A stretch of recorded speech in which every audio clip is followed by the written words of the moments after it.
Okay, so now we are going to start with our first logo animation. We have this logo over here, and now as always we want each and every section on separate layers. So for that I'm going to choose my pen tool first, then from here to here I'm going to create one selection with the help of my pen tool like this, and then hit control enter, hit control X, sorry, press control shift I, hit control X, create a new layer and press control shift V to paste in place. So this is my F. Similarly I'm going to select this much portion like this over here, hit control enter, select this, control X, create new layer, press control shift V and hide this. Now I'm going to select my rectangle tool and selection tool, and I'm going to create this much, select this much portion, and let's hit control X, create a new layer and press control shift V and paste in place. Similarly I'm going to select this E, hit control X, new layer, press control shift V, and now we will save this Photoshop file as a PSD format and simply hit OK. Then we will go to the After Effects, create a new composition, and we are going to call it as main animation like this. Okay, then over here we are going to choose rectangle tool, and let's choose fill black color for now, and then by holding shift I'm going to create this kind of rectangle. Now select this, press Ctrl Alt Home to align that anchor point to the center. Go to the align tab, align it horizontally and then align it vertically. Go to choose grid and guide option and hit on title selection. Now let's select, not select, but we will select our ellipse tool, and we are going to create one ellipse like this. Then select this, press Ctrl Alt Home, go to the align tab, align it horizontally and then align it vertically. Go to the ellipse one, ellipse path, and right click and choose convert to Bezier path. Go over here and we will create one keyframe. Press V for selection tool. We will select this much portion and we will hit delete like this. Okay, then we will select this line. Let's zoom in a little bit and we will move this line near to this. Similarly we will select this point first, then we will select this handle and we will move it over here and try to adjust it properly like this. Okay, after that let's select our ellipse, and we are going to create one small ellipse. Now select this, press Ctrl Alt Home to align that anchor point in center. Go to the align tab, align it horizontally, and let's bring this over here. Now select this one and press Y to choose a pen behind tool, and by holding Ctrl I'll snap this edge at the bottom and select this rectangle. Select both the layers and let's move this over here. Zoom in a little bit and bring this downwards. Select all those three layers and we will bring this downwards like this, and we will simply bring this a little bit over here. Then press P for position. We will create one keyframe. Go to around 1 second. We will create another keyframe.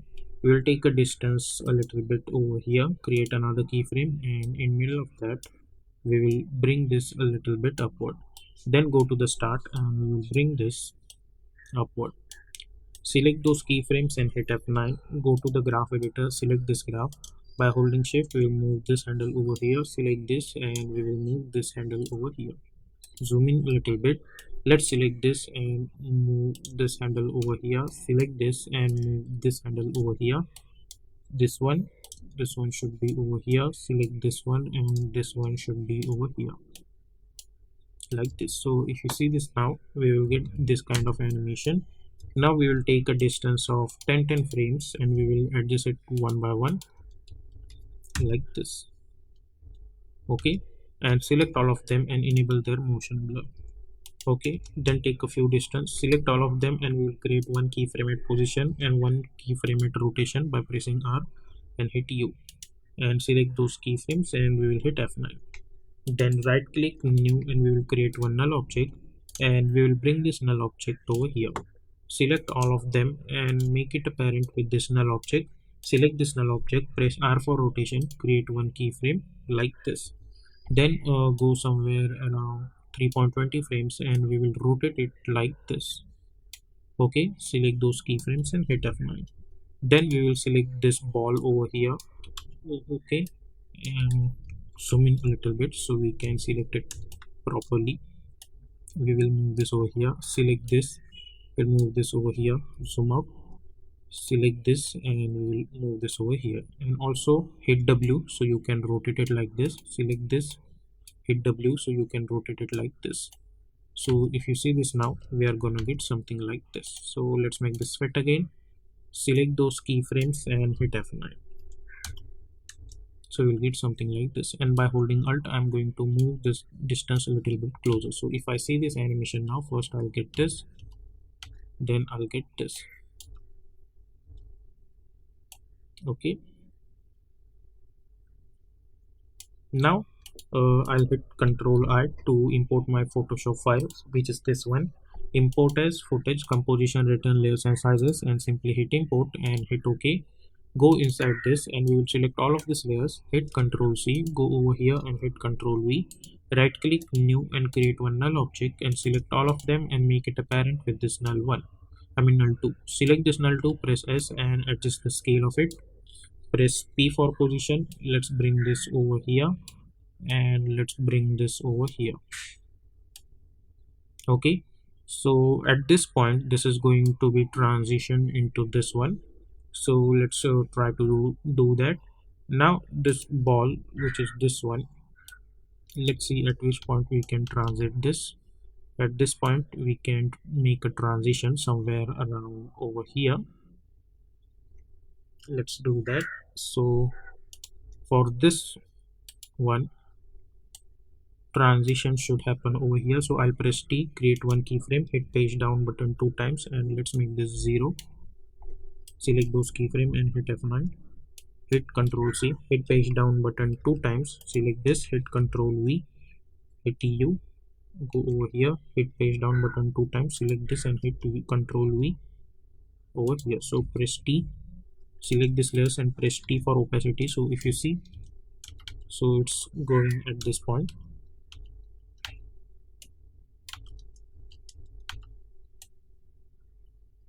If you want, then you can bring them a little bit closer also. Okay, and now we will decide which one should get which color. So if you see for this one, go to the fill and I'll pick up this color. For this middle one I'm going to pick up this color, and for this one again I'm going to pick up this color. Okay, so first I'll get this and then this. Now this